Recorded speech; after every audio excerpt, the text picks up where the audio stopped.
Alright, so the source is medscape.com, and it's DSM-5 Cautiously, if at all, DSM-IV Chair Advises, the title, by Pam Harrison, May 17th, 2013. And so it goes on to talk about Dr. Allen Frances is his name, A-L-L-E-N, F-R-A-N-C-E-S, 2 words obviously. And so it talks about how, here's a clip from the article, psychiatric diagnosis is facing a renewed crisis of confidence caused by diagnostic inflation. Dr. Francis, Duke University, Durham, North Carolina.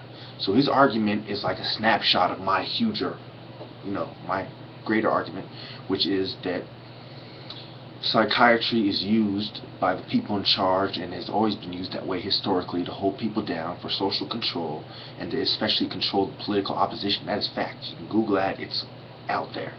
If you want, I can make that my next video. But anyway, so that was Dr. Francis, Duke University, and he was the former head of the DSM-IV task force, which is responsible for making sure the DSM-IV is in line when it's released. And so it goes on to say, for example, DSM-5 opens the door for patients worried about having a medical illness to be diagnosed with somatic symptom disorder. And normal grief may be just misdiagnosed as major depressive disorder, and the forgetfulness of old age may now be interpreted as mild neurocognitive disorder. All this is an expansion. Okay, he may not be aware, he might be aware and exposing a little bit of the fraud, but trying to keep him out of it. But it's always been like that from the get-go. As soon as the Germans defined it, they had in mind what they wanted it to use it for.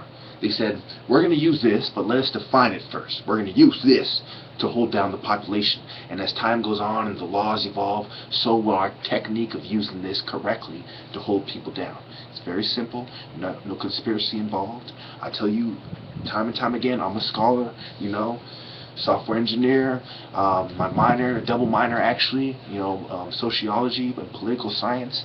This is what I do. I did independent research of 400 patients. I've been researching this subject, going through articles in the library and talking to people, etc., talking to doctors, talking to the experts in the field. So I'm not just some crazy guy just putting out a conspiracy theory. These are the facts. My sources are valid. I can't stress that enough. So the number one excuse the pharmaceutical companies, the drug addicts, the psychiatrists, and the people who have been brainwashed by it enough to want to push that line, to want to further the agenda of psychiatry on their behalf. The major thing they use is they say, oh, you don't have valid sources, or that's conspiracy theory, crazy talk, things along those lines. And I'm here to kill all that. Okay? I've outsmarted all these people before. I outsmarted their kids. I beat their kids in the martial art ring. I beat their kids to get accepted in the top boarding school and high school in this country. I've been to many different colleges and high schools. Okay? My mind works quite well. Thank you very much. That's why I got admitted into all these great places. Now, what you need to understand is their mind doesn't work so well. They want you to believe that they became who they are because of their genetics. But they became who they are like a serial killer gets away with murder, because they get away with crime better than anyone else. And so they keep doing it, and they keep getting away with it. And since they control the system, it's child's play for them to get away with it. They are the psychopaths because they know the difference between right and wrong, and still do what's wrong and kill a lot of people and create policy that they know is going to kill people. That's why they call it make a killing in business. Thank you.